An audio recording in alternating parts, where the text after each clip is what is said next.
Tuli. Jadi tadi Anda mengatakan bahwa kita menggunakan pupuk alami itu dari telur ayam 2 butir, kemudian memakai madu sunset 1 buah, kemudian memakai garam sedikit dan memakai Yakult. Garam Yakult. Yakult lah. Jadi garam belum masuk garam deh. Tidak.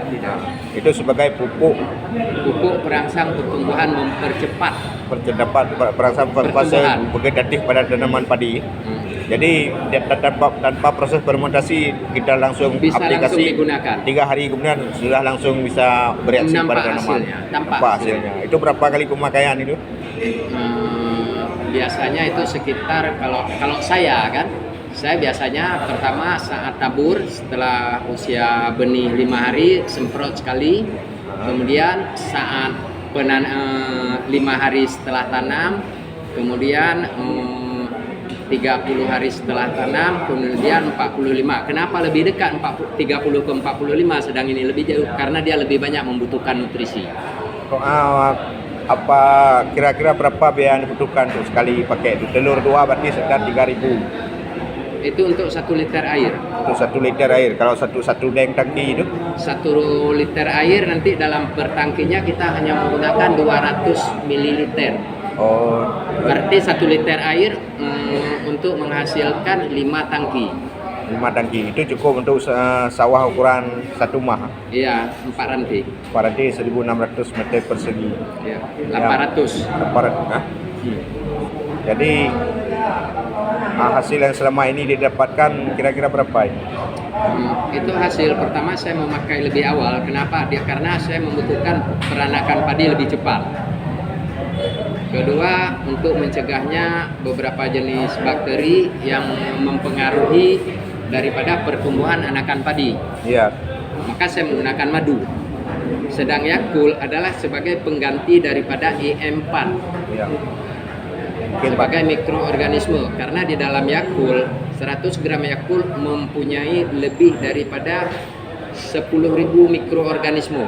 Itu kalau nggak silap, ini saya harus klarifikasi nanti ya. Tapi beda bakterinya nampaknya. Memiliki fungsi yang sama walaupun bakterinya beda. Iya. Ya.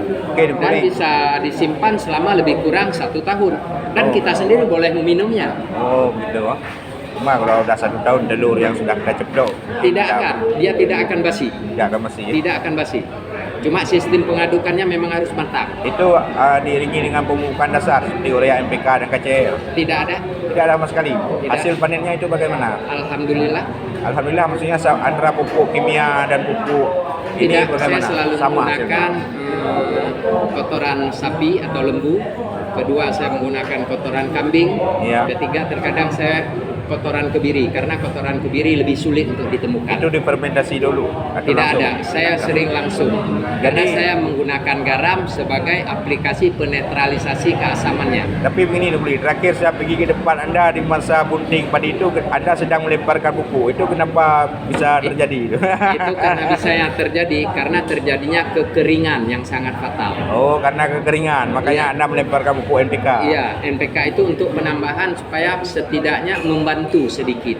Dan tanah macam-macam gitu. Iya. Memang gitu. Kering itu. Saya baru prasangka waktu itu ini Tuli udah curang nih, katanya di warung kopi nggak pakai kimia, ini pakai pupuk kimia. Itu memang tanahnya udah rekah, jadi untuk membantu, untuk mencukupi harus sedikit saja dibantu. Oh, jadi dalam keadaan tertentu tetap juga memakai kimia. Karena dalam keadaan darurat, itu garis bawahi.